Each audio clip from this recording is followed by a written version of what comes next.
और व्यक्तिगत बोलचाल में अंग्रेजी के शब्दों का प्रयोग कम से कम करिए, क्योंकि आपको बहुत सारे अंग्रेजी शब्दों का अर्थ नहीं मालूम है और अर्थ का अनर्थ हो जाता है। हर शब्द का अपना एक इतिहास होता है, ऐसे ही अंग्रेजी शब्दों का अपना एक इतिहास है, लेकिन उस इतिहास को जानकर अगर आप शब्द इस्तेमाल करते हैं तब तो आपको छूट है। बिना जाने अनजाने में आप बोलते रहते हैं, वो बहुत खतरनाक है। एक शब्द है जिसको हम कहते हैं मैडम, बहुत खतरनाक है। अगर इसको आप जान लेंगे तो आज के बाद किसी को मैडम कहने की हिम्मत नहीं कर पाएंगे आप। हम किसी को भी राह चलती बहन को, माँ को, बेटी को मैडम कह देते हैं, और हमारे देश का भला हो बहनों का, वो भी मैडम कहलवाने में गौरव महसूस करती हैं। हमको मैडम कहो। मैडम का अर्थ जान लीजिए, MADAME ये शब्द है मैडम। मूलतः ये फ्रेंच का शब्द है। फ्रेंच में एक शब्द होता है, उसका नाम है मादाम। MA माने माँ और दाम DAME दाम। माँ माने मेरा, दाम माने महिला, मेरी महिला, मेरी स्त्री, मेरी औरत, वो है मादाम। फिर वो अंग्रेजी में चला गया, क्योंकि अंग्रेजी वालों ने सारी दुनिया से उधार लिए हुए शब्द सबसे ज्यादा है। अंग्रेजी के मूल शब्द सबसे कम हैं, दुनिया भर की भाषाओं से उधार लेकर खिचड़ी बना रखी है उन्होंने। तो ये मादाम शब्द फ्रेंच से ले लिया, अंग्रेजी में आ गया, जिसका मूल अर्थ है मेरी स्त्री, मेरी महिला, मेरी औरत। उसको आप कह सकते हैं मैडम। अब सारी महिलाएं आपकी हैं,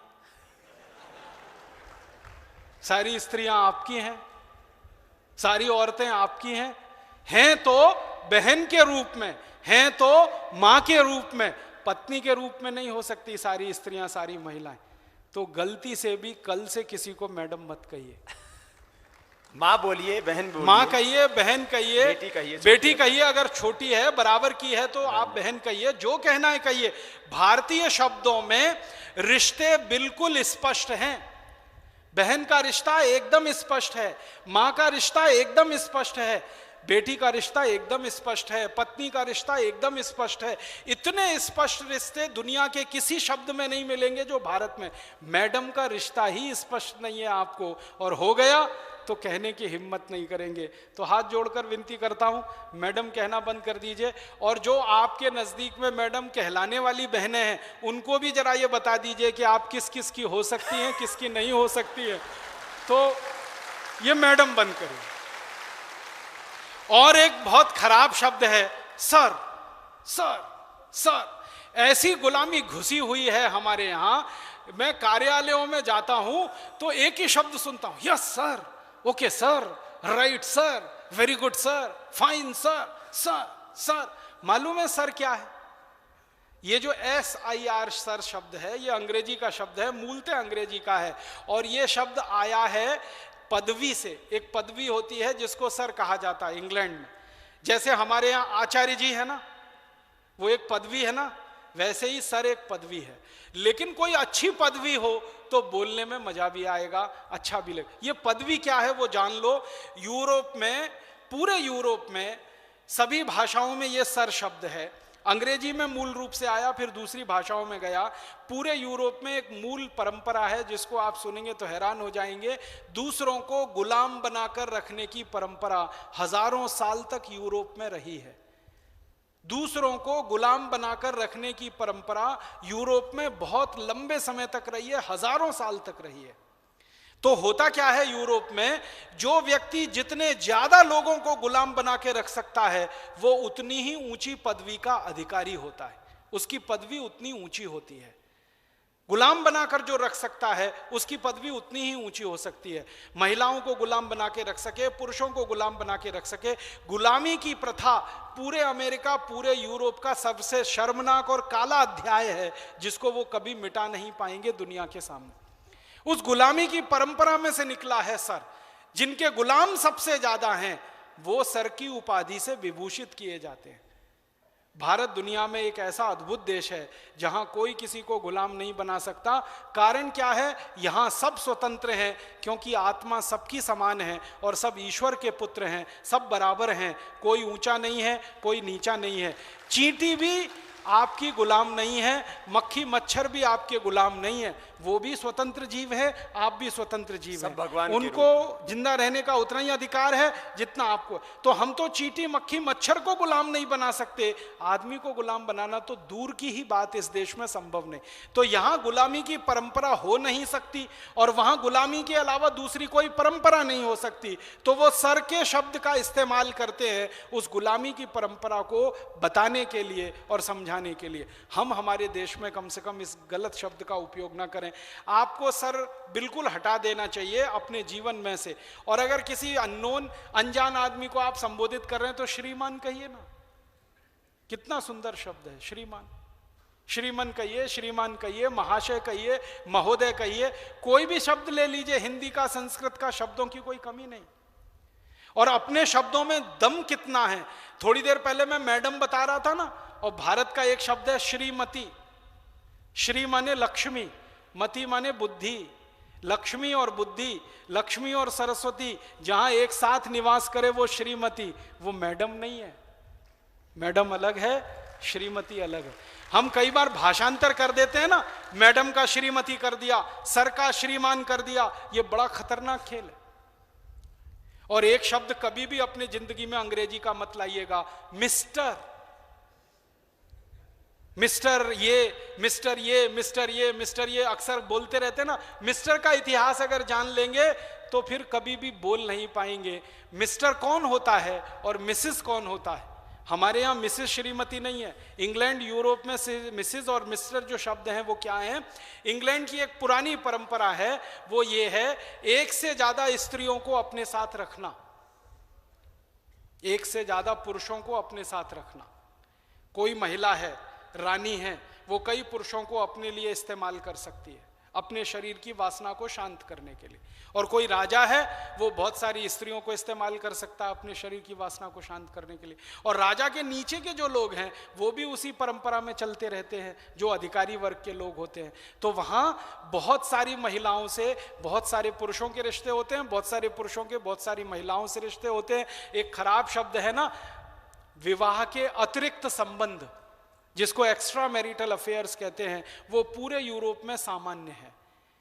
मैं यूरोप के ऐसे बहुत बड़े लोगों को जानता हूं जिनकी 20-20 शादियां हुई, 25-25 शादियां हुई, 50-50, 35-35, 40-40, सबके तलाक हुए, अंत में कोई उनके साथ नहीं रहा, पत्नी भी अलग मरी, पति भी अलग मरा, ऐसे लोग हैं। और उनके यहाँ बहुत सारी शादियां होती हैं और बहुत सारी स्त्रियों को शादियों के बिना भी साथ में रखा जाता है। इस तरह का उनके यहाँ चलन है, वो अपने देश में नहीं रहा। और हमारे यहाँ गलती से किसी राजा ने ये कोशिश की तो जनता ने कभी उसको स्वीकार नहीं किया, ये आप जान लीजिए। हमारे यहाँ ऐसे कुछ राजा हुए जिन्होंने ये गलती की, उनको इस देश की जनता ने स्वीकार नहीं किया, हटाया उनको, गद्दी से उतारा, उनके खिलाफ बगावत की और उनके खिलाफ विद्रोह किया। तो हमारे यहाँ ये चलन और परंपरा है नहीं। हम थोड़ी शुचिता वाले लोग हैं, ब्रह्मचर्य की बात करने वाले लोग हैं। राजा के लिए ब्रह्मचारी होना बहुत बड़ी जरूरत माना जाता रहा है। यूरोप में ऐसा नहीं है। तो वहां क्या होता है कि एक ही पुरुष की बहुत सारी स्त्रियां हो सकती हैं, एक स्त्री के बहुत सारे पुरुष हो सकते हैं।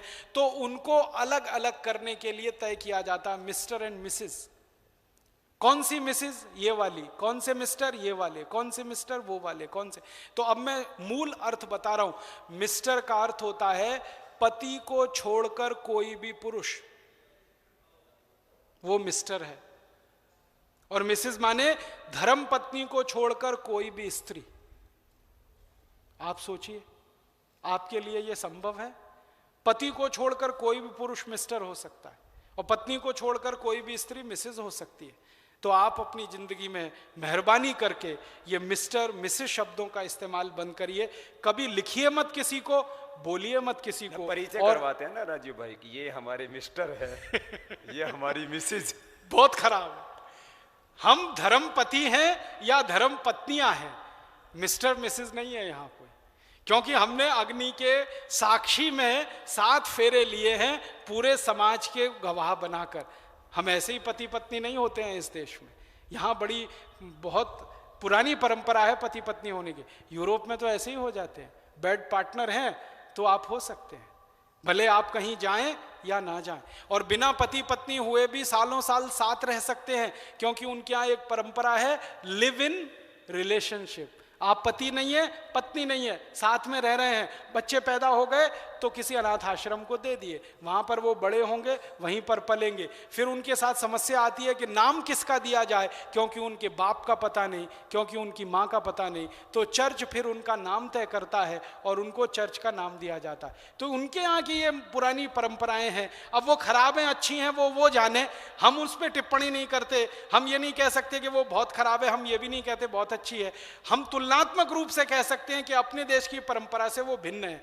तो भिन्न परंपराओं में भिन्न शब्द होते हैं, भिन्न व्यवस्थाओं में भिन्न शब्द होते हैं। हमारी व्यवस्था और हमारी परंपरा मिस्टर और मिसेस वाली नहीं है। तो अपनी धर्मपत्नी के लिए गलती से भी ये मिसेस शब्द इस्तेमाल ना करें, और आपकी धर्मपत्नी को समझा के रखें कि आपके लिए कभी मिस्टर शब्द इस्तेमाल ना करें। क्योंकि अक्सर स्वामी जी जो कह रहे हैं वो मैंने भी महसूस किया है, कोई भी परिचय करा देता तो यही कह देता ये मेरे मिस्टर है और ये मेरी मिसेस है। और बहुत खराब एक अंग्रेजी का शब्द हम लोगों ने इस्तेमाल करना शुरू किया है, ये मेरी बेटर हाफ है।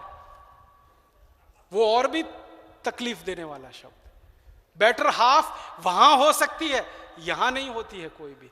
ये तो आपकी पूरे जीवन की संगनी है, हाफ और फुल का कोई चक्कर ही नहीं है। और इस जन्म में नहीं है, 7 जन्म तक है, तो यहां हाफ और फुल का चक्कर ही नहीं है। इसलिए ये अननेसेसरी, बिना किसी कारण के अपनी इंप्रेशन को बढ़ाने के लिए, दूसरे पे दबदबा साबित करने के लिए अंग्रेजी शब्दों का उपयोग अपने जीवन में आप तो कम से कम करिए। तो ये मेरी आपसे प्रार्थना है। तो भाषा की गुलामी से आप थोड़ा, अंकल आंटी भी हाँ, तो ज्यादा कर। भाषा की गुलामी से थोड़ा बाहर निकलिए। एक और बहुत खराब शब्द है अंकल, और दूसरा है आंटी। अब यूरोप में कोई रिश्ता नहीं है, चाचा नहीं है, मामा नहीं है, मौसा नहीं है, फूफा नहीं है, मौसा का मौसा नहीं, मामा का मामा नहीं, फूफा का फूफा नहीं, वहां तो सब अंकल है। क्यों नहीं है? क्योंकि परिवार नहीं है। परिवार होते हैं तो रिश्ते होते हैं, परिवार है ही नहीं। आपको सुनकर हैरानी होगी, 1950 तक यूरोप में परिवार नाम की संस्था नहीं होती थी। मुश्किल से 2-3% लोगों के परिवार हुआ करते थे 1950 तक। अभी थोड़े दिन से उनके यहाँ ये थोड़ी परंपरा आई है, वो भी भारत और पूर्वी देशों से उन्होंने सीखी है। तो जहां परिवार नहीं होगा वहां पारिवारिक रिश्ते नहीं हैं। तो सारे रिश्तों को वो एक जगह इकट्ठा करके उन्होंने अंकल कह दिया, उन्होंने आंटी कह दिया।